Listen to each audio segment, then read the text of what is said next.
¿Estamos? Estamos. Pues, a ver, repasemos qué fue lo que hablamos de ética.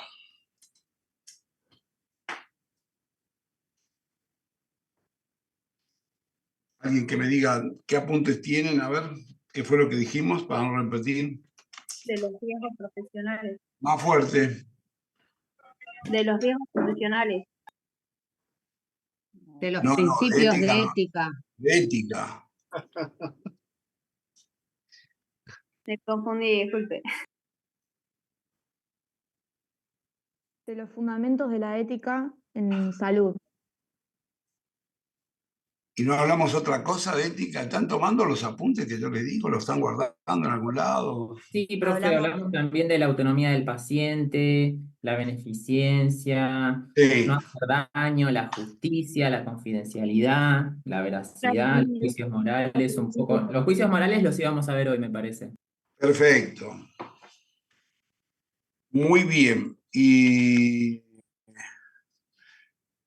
bueno, entonces retomemos. La definición de la ética, ¿la tenían? Para saber qué materia estamos estudiando.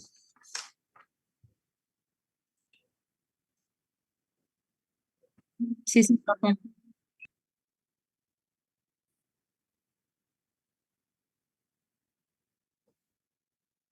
Perfecto. Entonces, arranquemos de acá con todo para ir armando la materia. El término proviene del griego ethos, con H, E-T-H-O-S, que significa carácter o puede ser interpretado como costumbre y que tiene fundamentos que componen el estudio y el entendimiento de la ética, que son la razón de por qué existe esto. Yo les diría lo siguiente, para darle... ¿Cómo, profe, puede repetir? ¿Podría repetirlo? Sí, sí, pero más que nada quiero que entiendan este criterio de ubíquense en lo posible en el imaginario, antes de la escritura, en el momento en que el hombre sobre la tierra se instala, deja de ser cazador-recolector para pasar a generar una producción agrícola estable y empieza a darle crecimiento a la población. Ubíquense en ese momento directamente, porque es fundamental que tengan un concepto antropológico de lo que estamos hablando, porque si no va a parecer esto un divague en el cual citamos nombres de gente que se la pasó escribiendo, pero nadie va a entender ni para qué ni por qué. Esa característica humana de dejar la caza y la recolección como el resto de los animales y los depredadores fundamentalmente, y pasar a integrar un núcleo social que pudo haber sido lo que proyectivamente modifica la manada de los mamíferos para pasar a ser la tribu, salvando las distancias, es un núcleo social donde las características mismas humanas se van dando con cuestiones de dificultad. Dificultad para lograr, para lo de siempre, para luchar por el poder, para tener más que el otro, para poder comer la mejor presa, la condición egoísta que tiene el ser humano.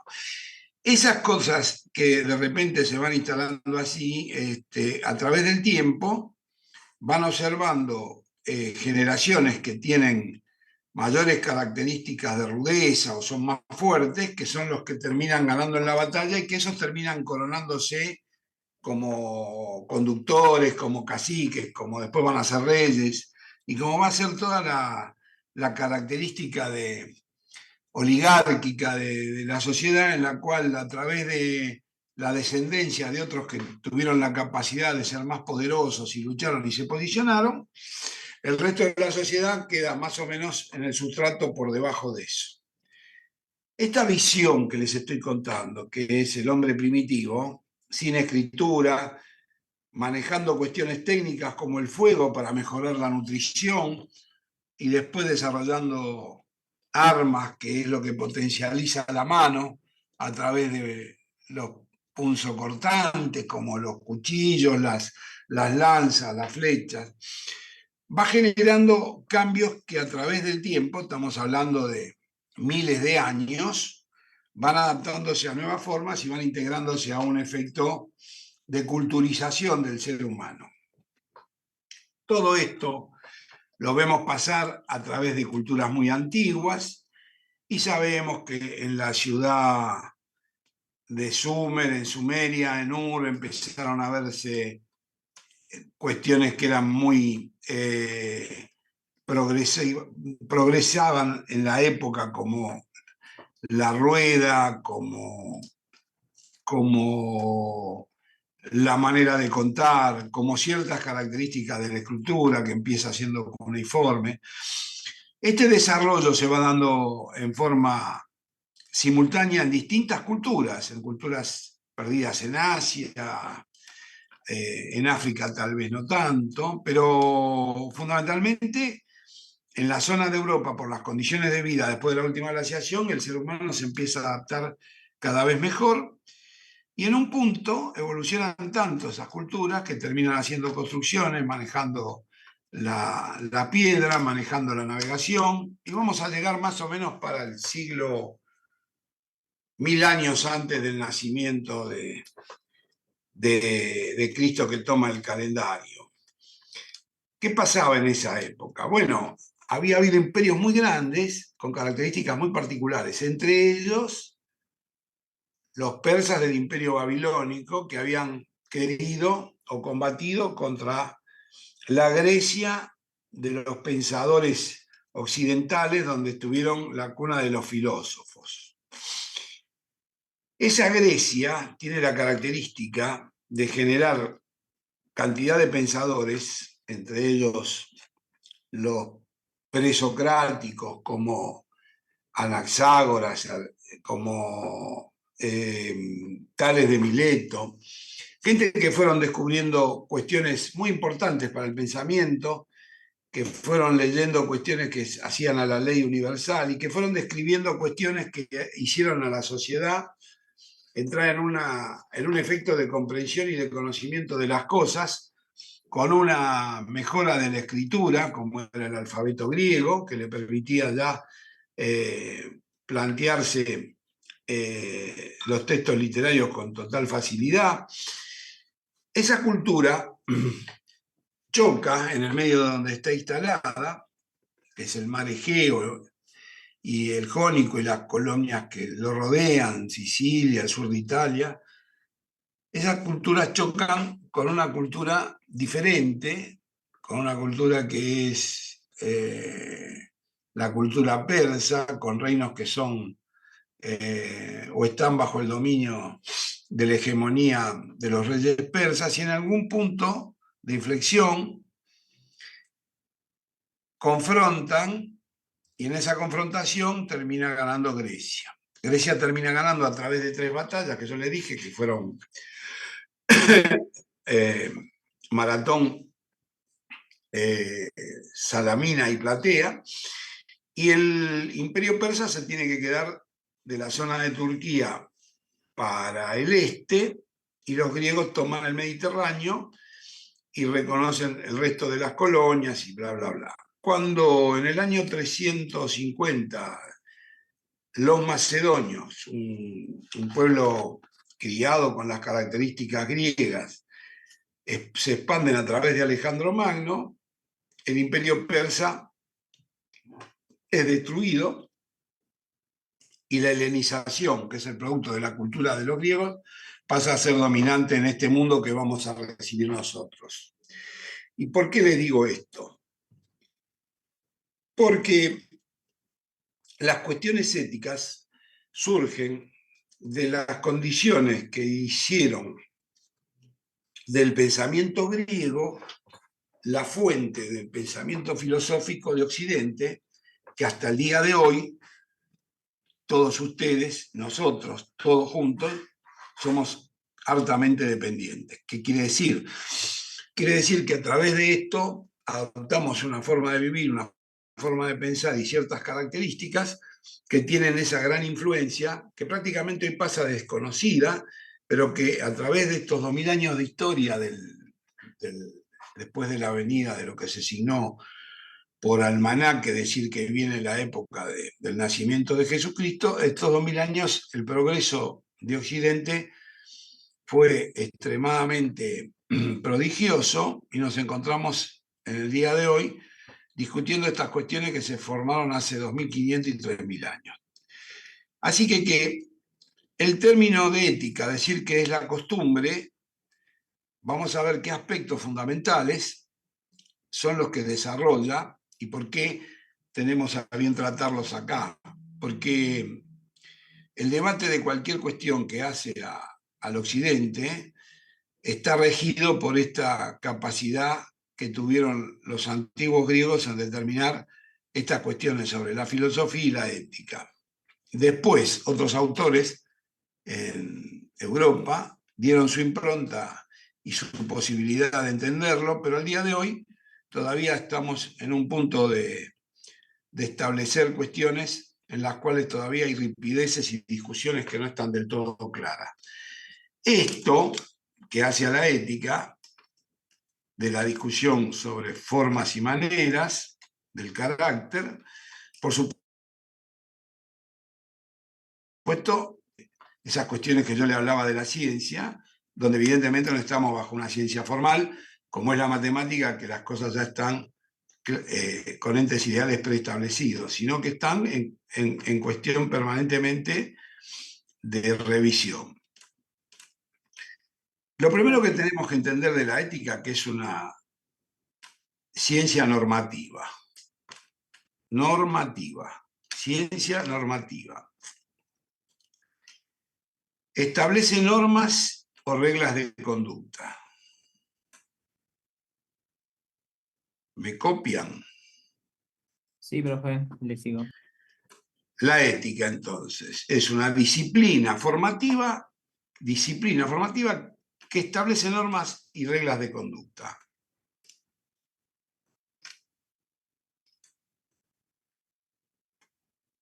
Y que eso está ligado a los códigos de ética que van surgiendo en los distintos estamentos de la sociedad.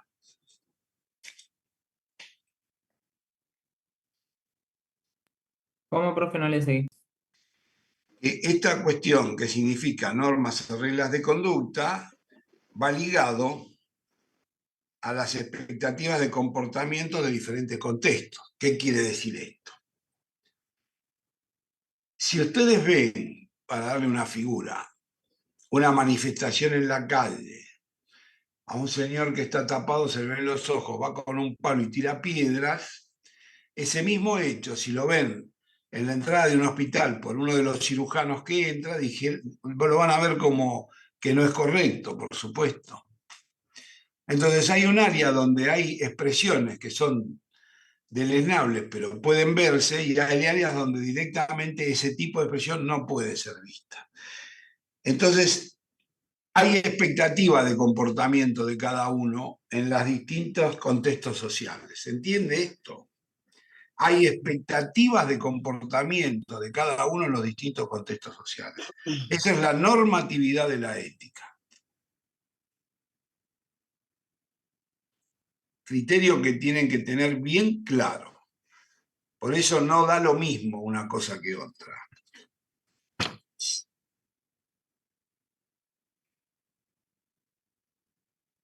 Entonces se preguntan, ¿qué es la ética? Bueno, el principio y las normas morales que guían el comportamiento humano. ¿Qué atiende? La normatividad, donde hay cuestiones que el comportamiento se adapta a las expectativas del lugar.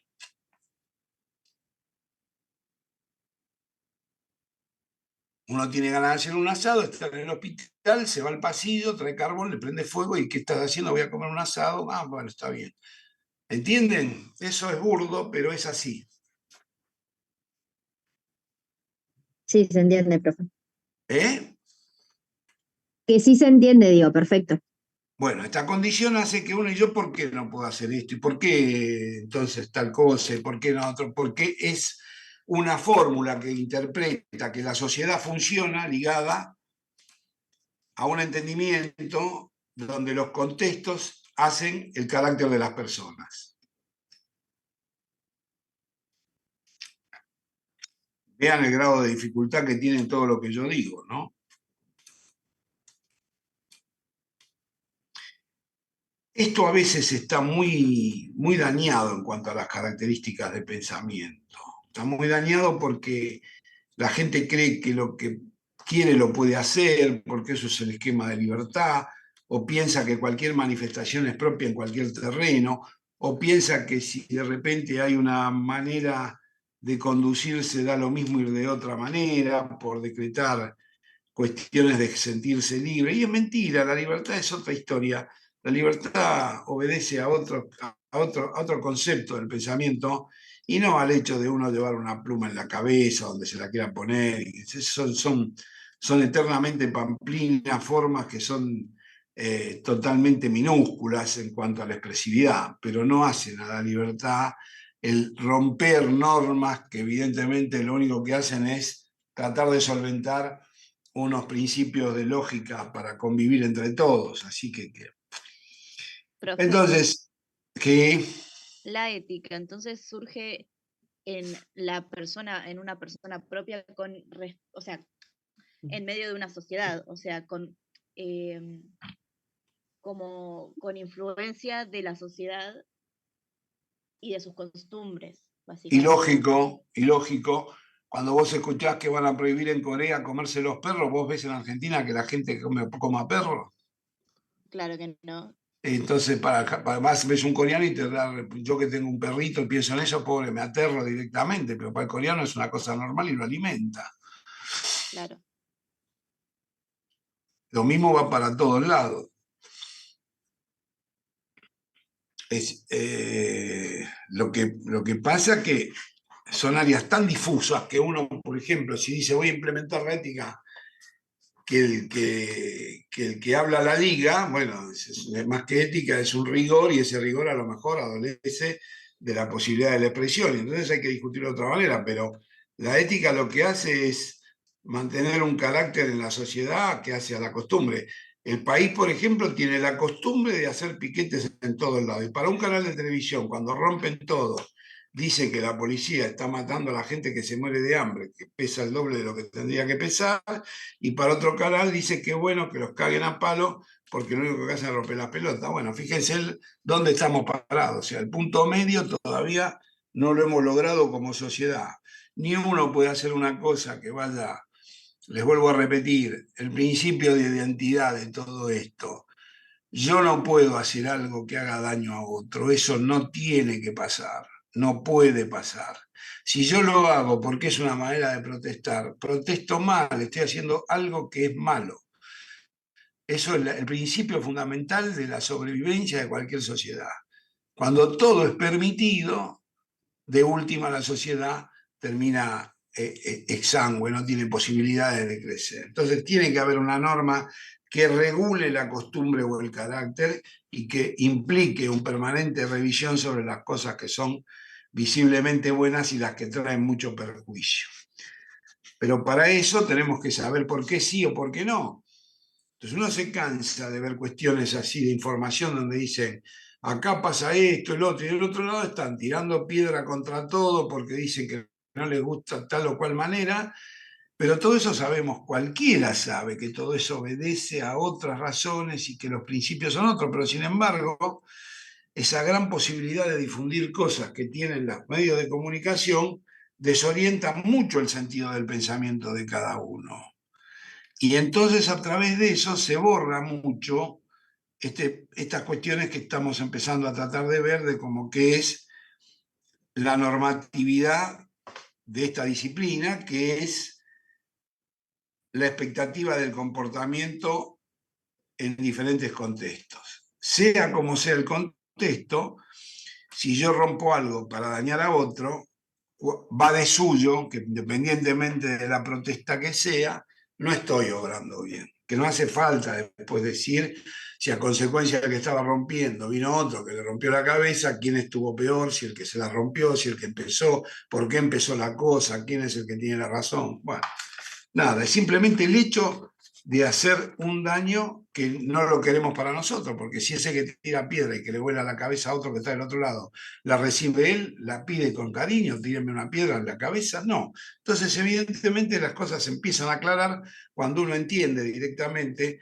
qué sería un orden social y de qué manera uno puede entender que hay ciertas cuestiones que tienen que ser manejados con esta cuestión que decimos normatividad.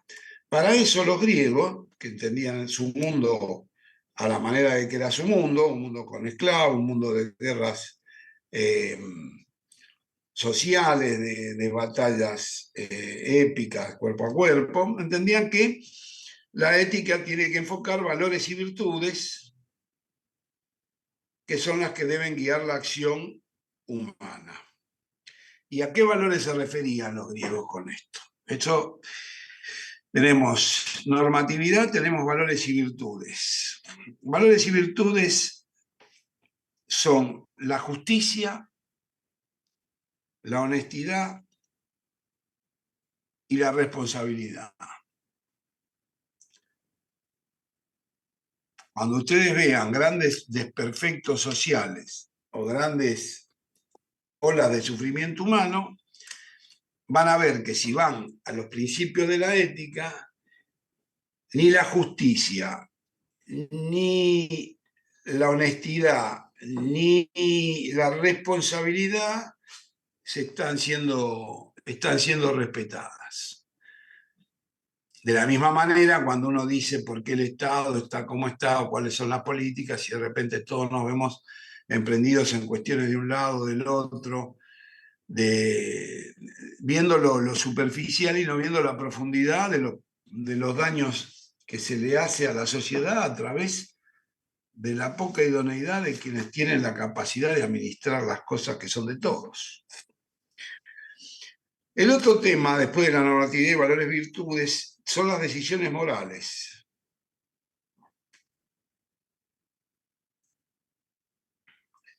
Todos nosotros en nuestra vida tomamos decisiones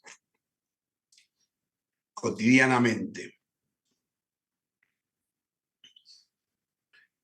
Y en esas decisiones que tomamos vamos a tener consecuencias de nuestras propias acciones y si esas acciones fueron o comprometieron el bienestar de otros.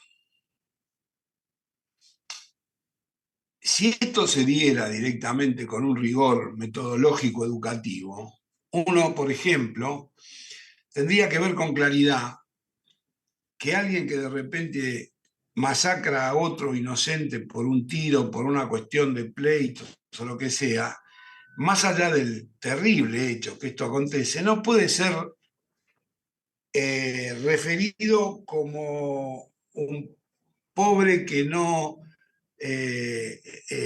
tuvo posibilidad o está vestido de una manera que lo hace más paupérrimo.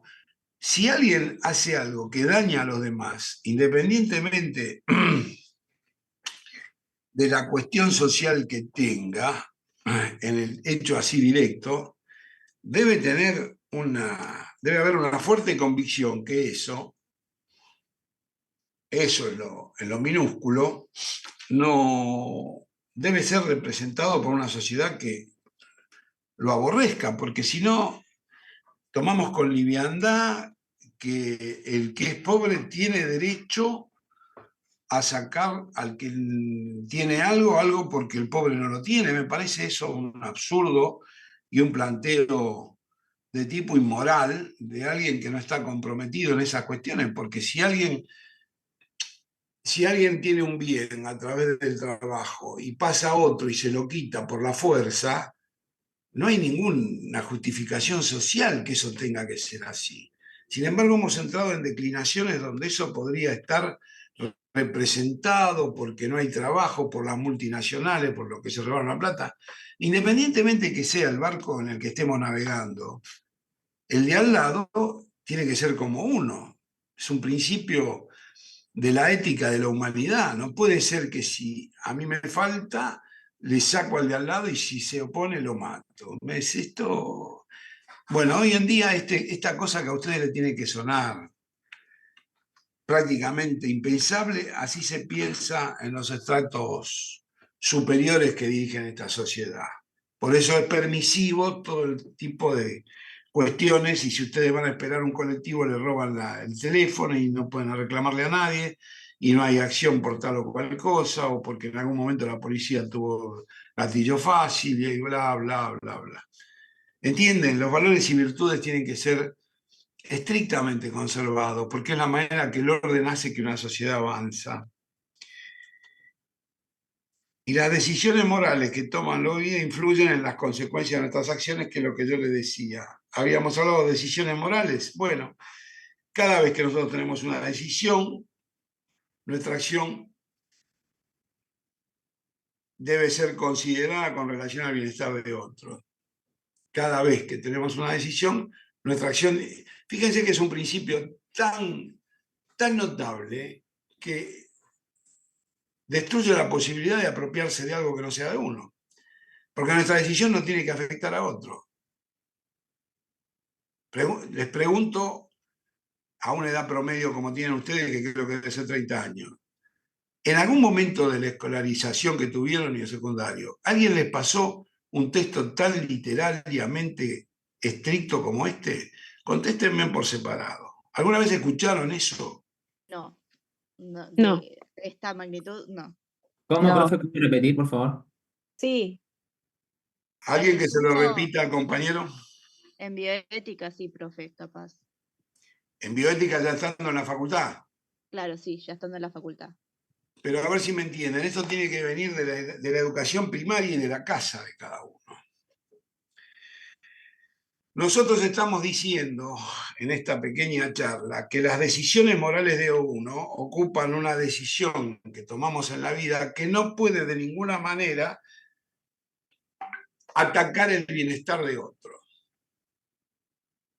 Pero, profe, eso no es...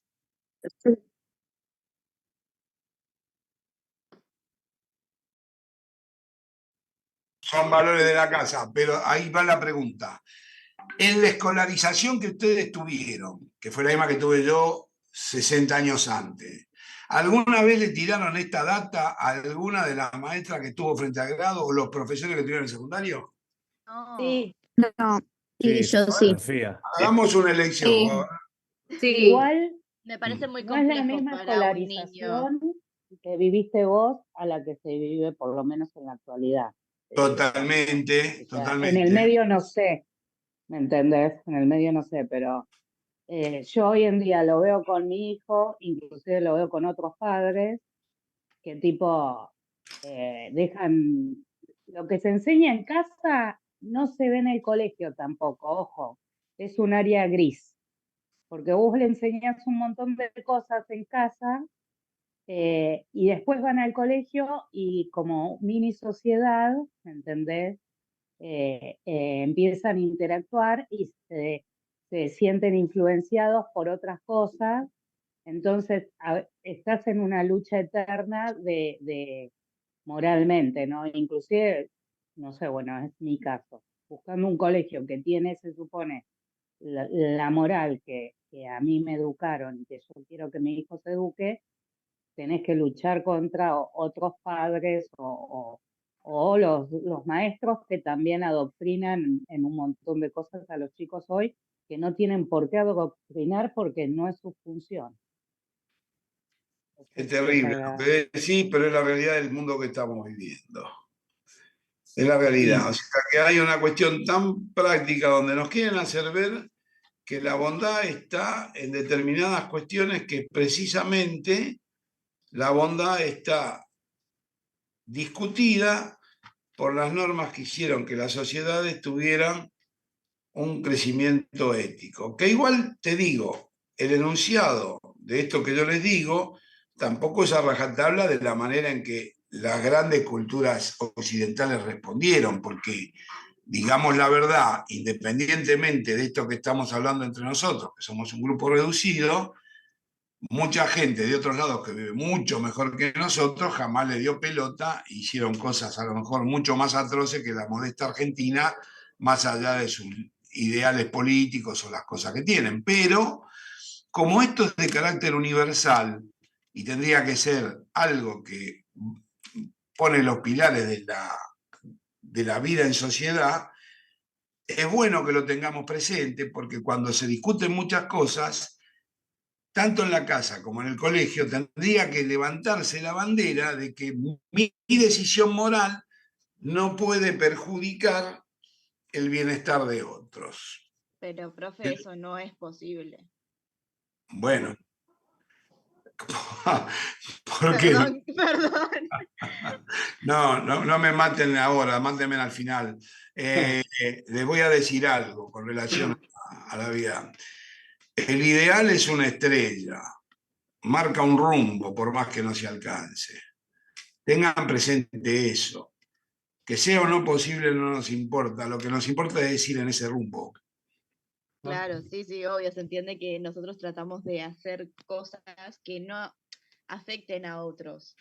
O bueno, No todos, te aclaro que no todos hacen eso que estás diciendo. Créeme Nosotros, que soy cuando muy hablas de consciente.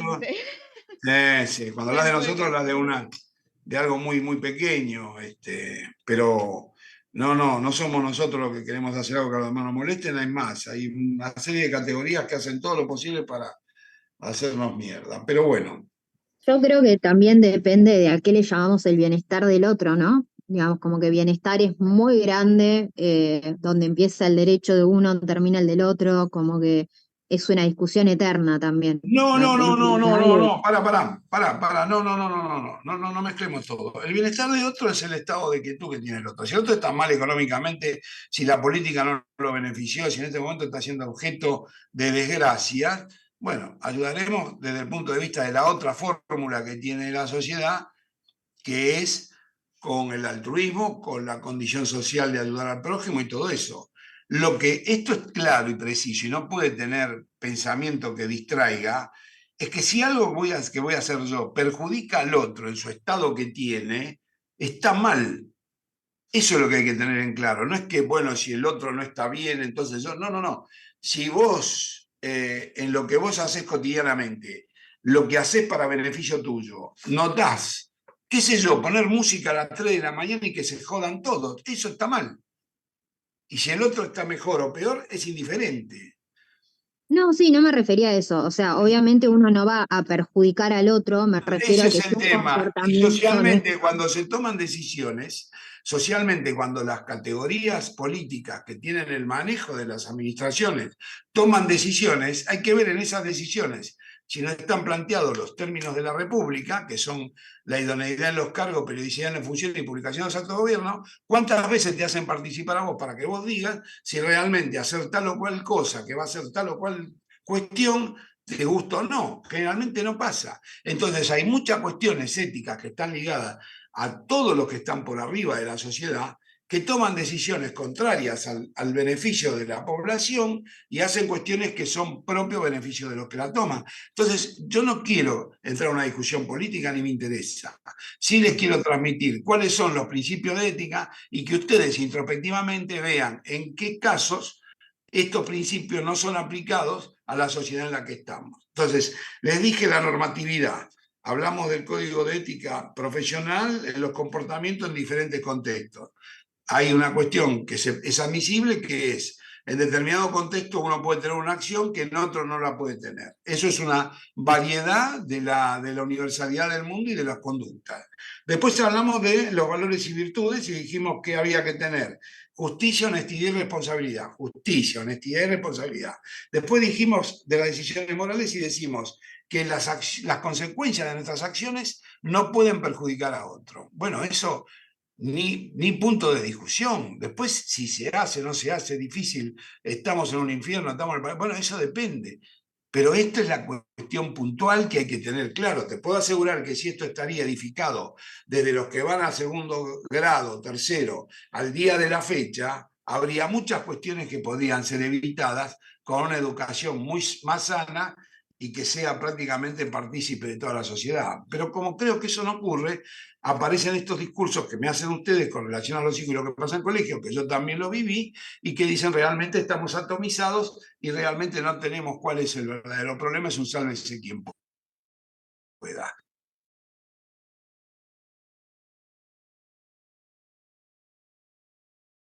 Y decir realmente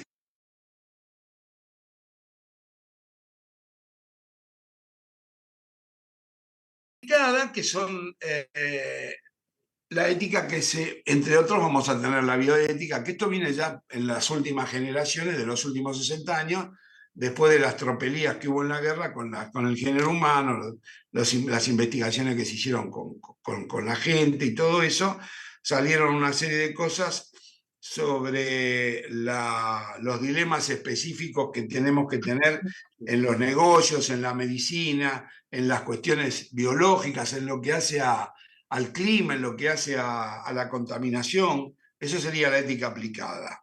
Y por último, vamos a ver ahora las teorías de la ética.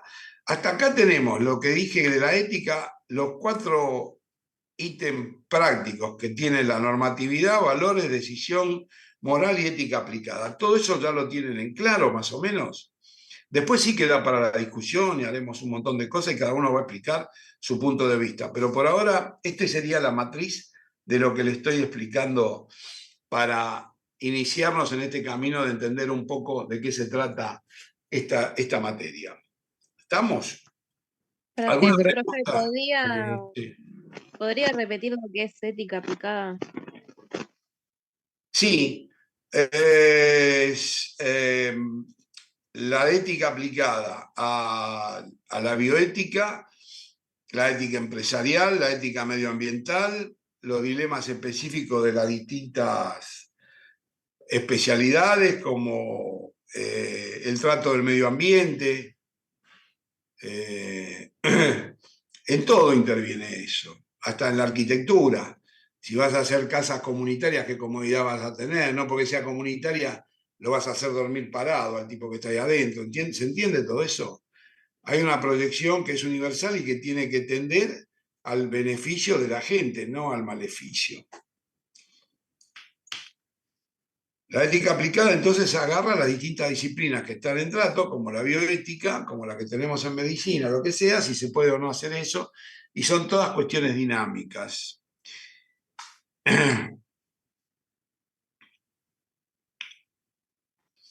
¿Hasta acá?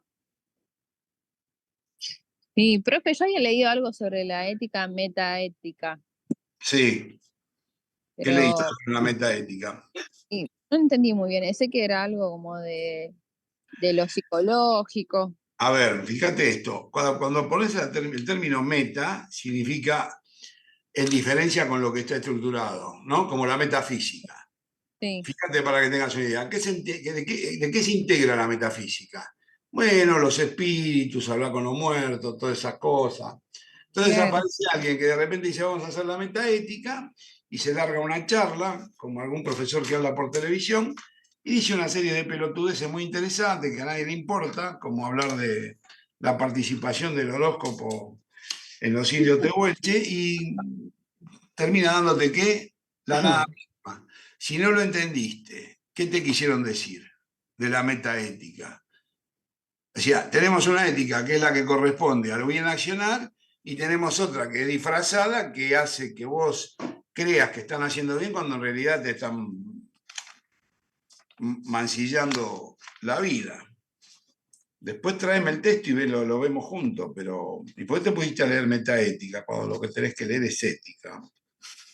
Porque estoy leyendo que decían los tipos de ética y me acuerdo que nombraba la ética aplicada, que bueno, era la profesional, la empresarial, la ambiental, la social y la bioética. Y también hablaba de la ética metaética. La verdad que no entendí nada porque hablaba como enfoques ecológicos. Entramos en la psicología, les vuelvo a repetir, siguiendo a Bunge,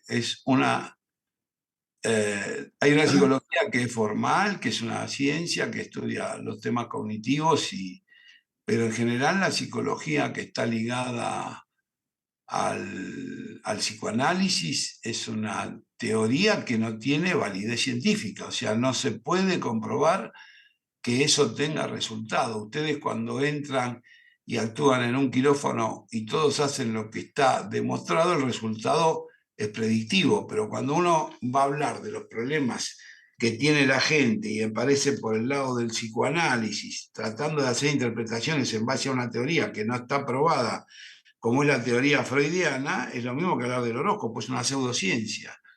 Así que si van a hablar de ética a través de los factores del psicoanálisis, estamos directamente, de mi punto de vista, en un disparate. Profe, ¿Eh? cuando acá se me confunden un poco las definiciones de ética y de moral. O sea, Sí. la moral hace referencia a la conducta tipo impuesta por la sociedad y la ética a la conducta que tiene una persona tipo dentro de la sociedad, tipo Vamos dando ella a misma. plantear esto. Vamos a ver. Vos sabés que la costumbre, en última instancia, vamos a referirnos a los tiempos. Vamos a hablar un poco del abrahamismo. Abraham, el patriarca que dio lugar a las 3 religiones monoteístas, que son el judaísmo, el cristianismo y el islam. Supuestamente Abraham se va de Caldea a la zona del Canaán y funda o lleva un pueblo que va a tener características y hace un pacto con Dios, que es el tema ese donde Abraham, Dios le dice que si cree en Dios, mate al primer hijo, que es Isaac. Abraham lo va a matar y ahí un ángel lo para y le dice, no, con cortarle el prepucio suficiente y a partir de ahí arrancamos con la circuncisión. Fenómeno. ¿Qué es lo que ustedes leen en esto? Lo que leen en esto es una cuestión de una fundación social particular con una cuestión moral, el principio de subordinación a una deidad. ¿Me siguen? Ese principio de subordinación a una deidad determina que a partir de ahí va a haber reglas o normas que supuestamente van a ser dictadas por la deidad hacia el comportamiento y la conducta de los hombres. ¿De dónde salen esas cuestiones que están ligadas al comportamiento de los hombres? A cuestiones que son de conocimiento práctico.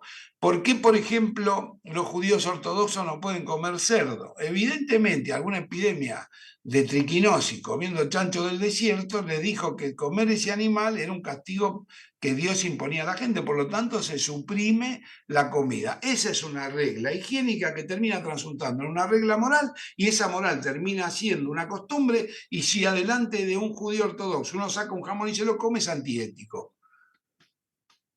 Claro. ¿Entienden? O sea que la ética, o sea, sí, la ética y la moral van cambiando también con el tiempo.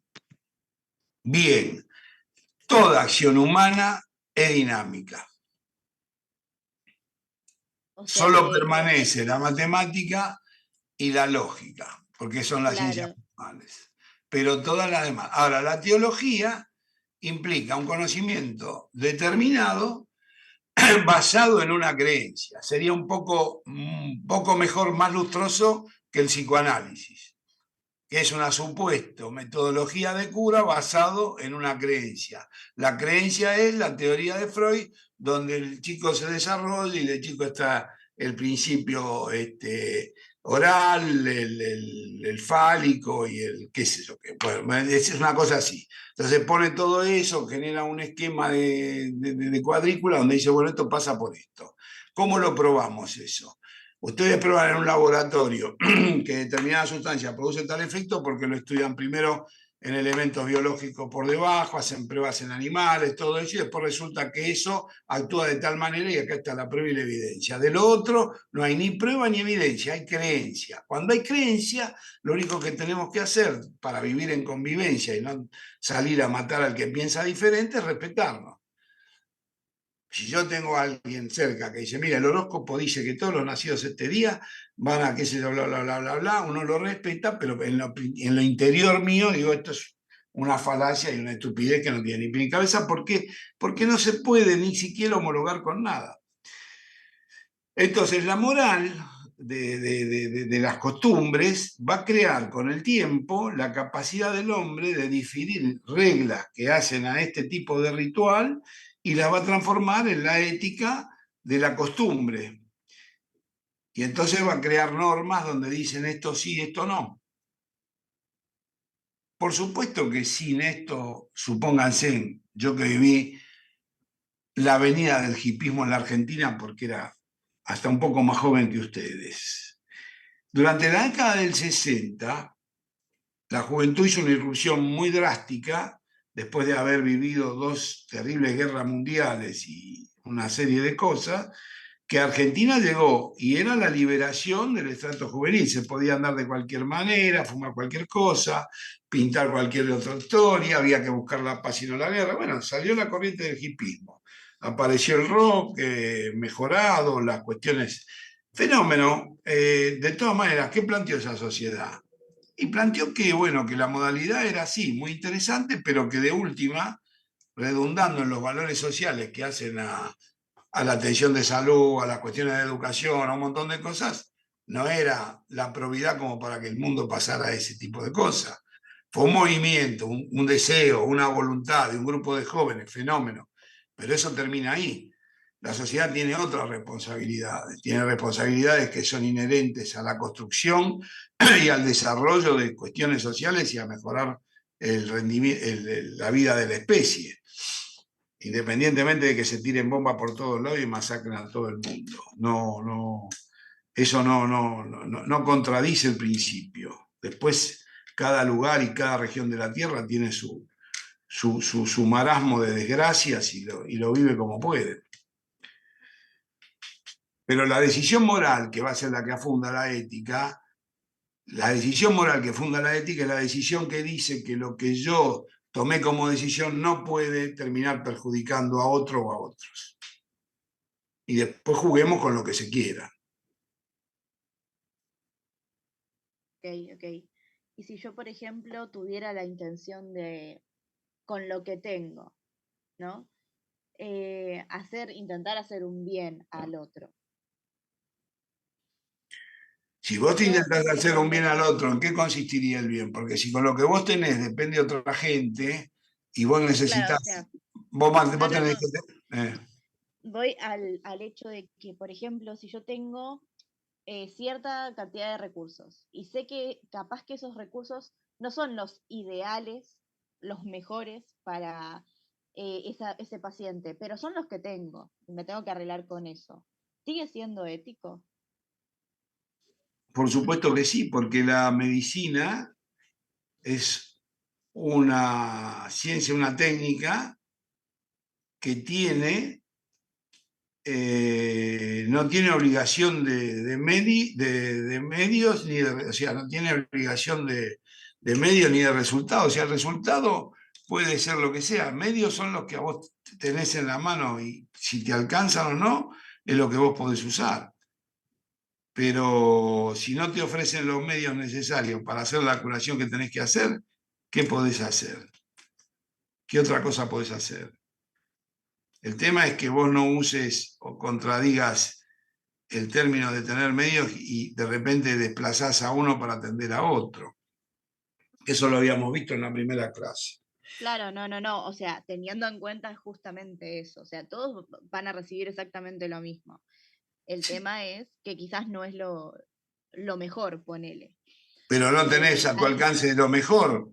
Exacto, no tengo a mi alcance lo mejor. Procedés Yo con sé lo que que vos puedo podés hacer. hacer, evidentemente. Okay. En ese sentido, lo que sería antiético es decir, como no tengo nada para hacer, no hago nada. Algo siempre se puede hacer por lo demás.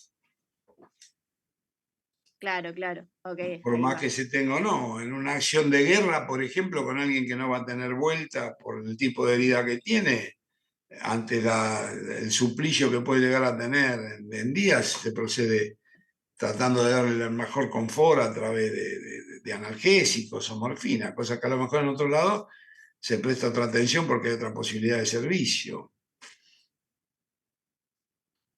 Esos son dilemas que uno los puede hablar y saber que uno tiene que, frente a todo lo que ve, evidentemente es difícil optar por decir qué condiciones dan o no la superioridad.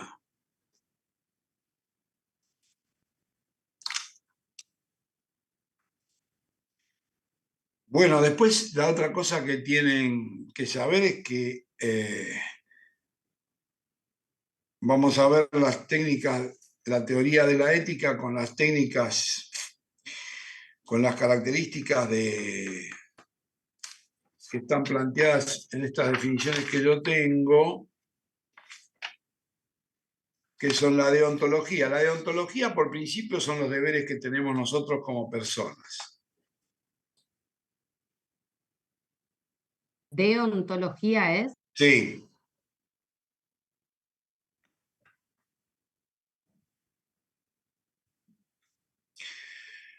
Por eso decía la deontología que la posibilidad moral que tiene una acción es la capacidad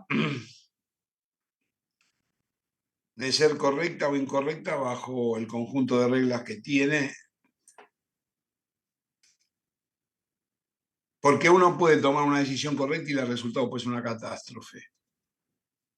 Lo que implica que eso entra en discusión y no por eso deja de ser ético.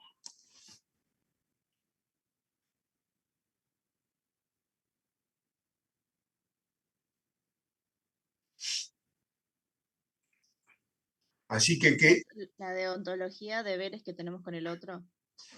Sí, exactamente. Salud. Gracias, chicos. Después tenemos el consecuencialismo. Consecuencialismo. Que es la moralidad que basa el resultado o la consecuencia debido a maximizar el bienestar del otro. Si la consecuencia es que el otro no está mejor, lo que hicimos no sirve.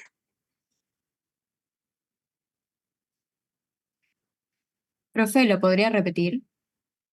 El consecuencialismo es la necesidad de hacer en cualquier acción que tengamos que el otro esté mejor. Si eso no se da, tiene que reverse la acción que hemos hecho. Son pensamientos de filósofos que dijeron, bueno, lo definimos por acá, ustedes van a sacar conclusiones propias a través que abunden en todo tipo de criterios y vean la realidad, porque también no adecuarse a la realidad que tenemos después significa que uno esté totalmente loco, ¿no es cierto? Así que ya bastante locura ahí afuera como para agregar más desgracia. O Después sea, la ética... un ejemplo con cada uno podría ser que la deontología, por ejemplo, mi deber es que el otro se sienta mejor. Entonces, sería algo así. Y el consecuencialismo es, yo tengo que hacer que el otro se sienta mejor. Y Así es. para hacer eso, puedo hacer Según- cualquier cosa. No, cualquier cosa no, algo que tienda a eso, porque al decir términos, por eso acá que la terminología tiene que ser muy precisa a escala filosófica, pues yo hice cualquier cosa que es cualquier cosa. O sea, para Claro. que el tipo se quedó sin agua, agarro y exploto un caño de agua sanitaria si le sale una fuente en la casa, no, no es así. Ok. Tiene que estar todo regulado por un sentido práctico de la esencia de las cosas. Si no, es un disparate. ¿Se entiende? Ok. La ética de la virtud, y esto después lo vamos a ver con Aristóteles, es ser una persona virtuosa y vivir la vida con un modelo de excelencia moral. Eso después lo va a tomar mucho el cristianismo y su teoría, ¿no? Implementar la culpa, el pecado, el miedo, todas esas cosas.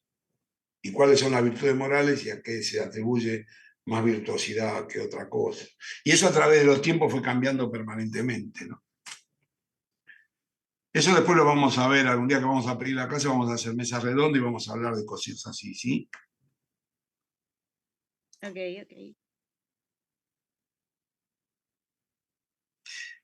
Y después hay otra que habla de aspectos prácticos y teóricos, que esto es otro tema, que es el ajustar la ética al momento relacionado. Vamos a decir, si fue lícito tirar la bomba atómica en Hiroshima y Nagasaki. Bueno, está bien. La gente que es contra los norteamericanos dice que eso fue una masacre, bla, bla, bla.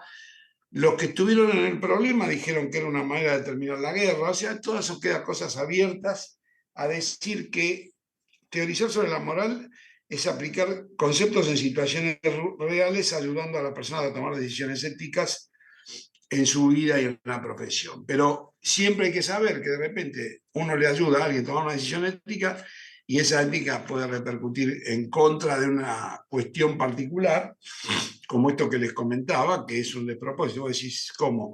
De repente, para terminar una guerra, explotan 2 ciudades. Pero bueno, si toman en cuenta cómo fue el desarrollo de todo eso, capaz que en el imaginario, en el ideario de las situaciones, uno puede llegar a entender que se hizo un mal para evitar un mal mayor. Y a veces en medicina hay acciones que terminan creando, generando algún problema, pero que se hacen para evitar un mal mayor. ¿Se entiende? Si de repente ustedes que no pueden intubar, se les muere el anestesiólogo que está al lado y alguno entiende de intubación, intuba al paciente, no tenían que haber hecho eso, pero evitaron un mal mayor haciendo una asistencia que le salvó la vida al tipo. Bueno, tómenlo de esa manera, ¿se entiende? Se ponen límites en las acciones de la gente porque si no cualquiera haría cualquier cosa. La idea no es esa, sino que la gente haga lo que sabe hacer. Y eso es una manera de juzgar a la sociedad. O sea, para hablar del trabajo yo tendría que decirles que trabajé 45 años de mi vida. Si yo no hubiera trabajado nunca, jamás le diría qué es lo que necesita alguien que trabaja. Por último, por hoy, vamos a decir que tratamos una disciplina compleja. Tratamos una disciplina compleja que estudia los principios morales que guían nuestras acciones y que no solo afectan al individuo, sino a la sociedad. Grábense eso y después veremos cómo se desarrolló en la antigüedad. ¿Les parece? Sí. Bueno, Bueno, la semana que viene, que es el viernes, vamos a hacer bastante extensión porque hacemos el repaso, programamos el parcial, bla, bla, bla, bla, bla, y seguimos avanzando con esto, ¿sí? Sí. Bueno, ¿quieren preguntarme algo? ¿Alguien quedó con algo colgado? ¿A alguno le quedó alguna definición que no se acuerda? Tengo una duda. Dale, yo tengo... La ética de la virtud. Ah, ¿Es lo mismo que decir utilitarismo? no, porque la virtud implica otro tema. La virtud es, una persona virtuosa tiene una excelencia moral, no es el utilitarismo.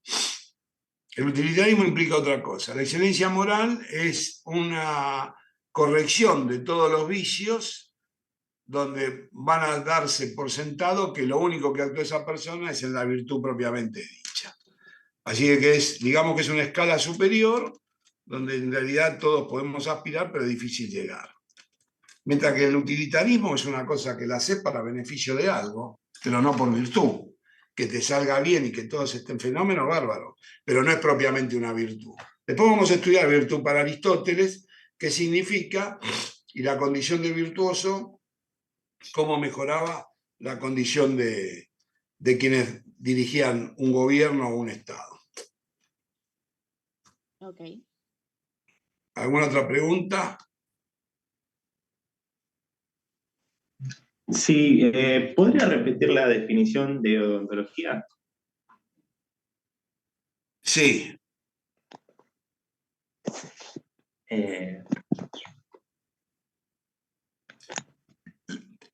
Hay una definición. Primero, la deontología es el deber que uno tiene en lo cotidiano, pero también lo que sostiene es que la moralidad de una acción se basa en que por sí misma esa acción es correcta.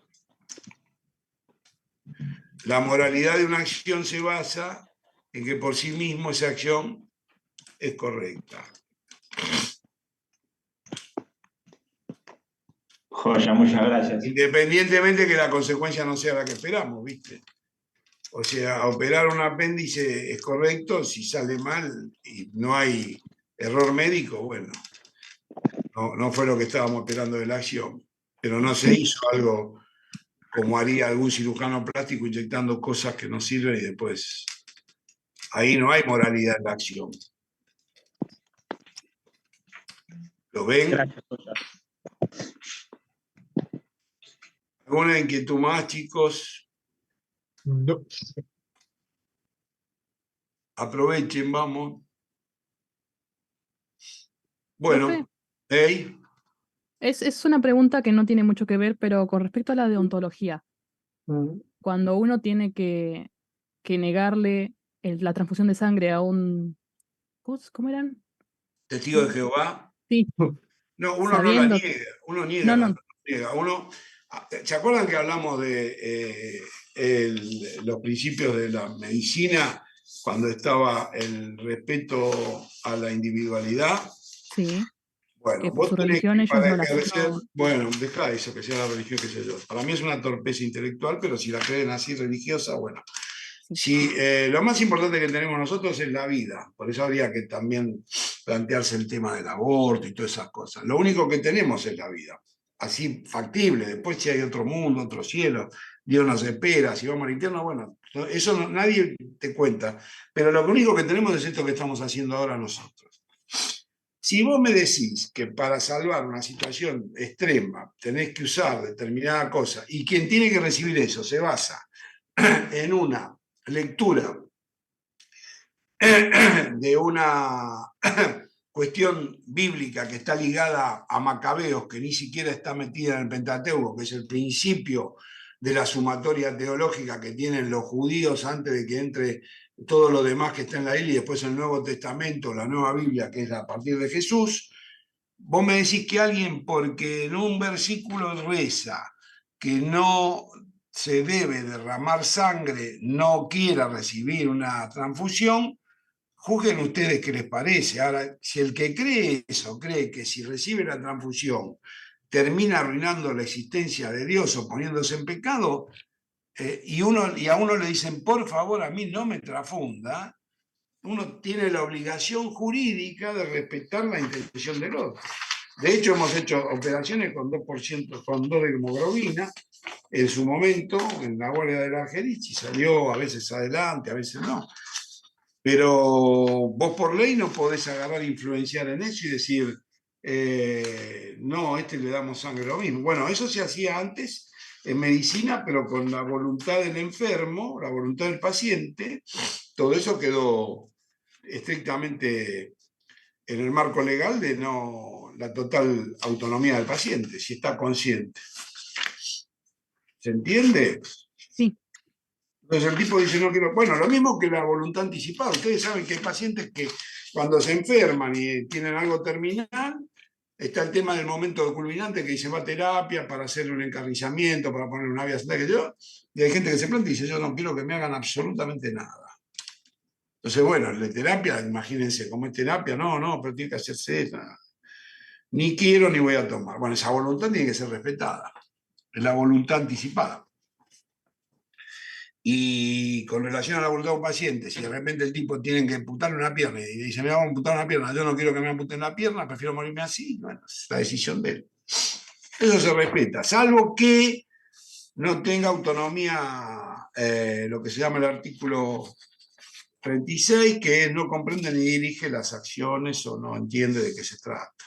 Entonces ahí tiene que haber un tutor que diga y que considere este tipo de cosas, ¿no?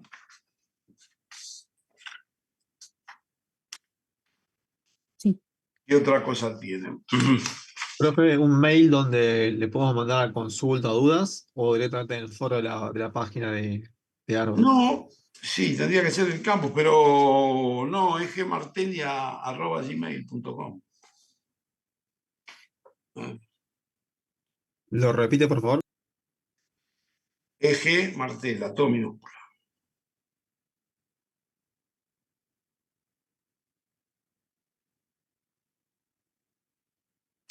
Ahora que avancemos con lo de, volviendo a la pregunta anterior, acuérdense de la libertad y autonomía es en relación a que las personas puedan tomar decisiones libres y racionales sobre su propia vida. Le agregan racional, pero no recibir sangre, no es racional, pero bueno, qué sé yo. También los jueces opinan muchas cosas que a veces no son la exactitud en persona. Se lo digo como forense.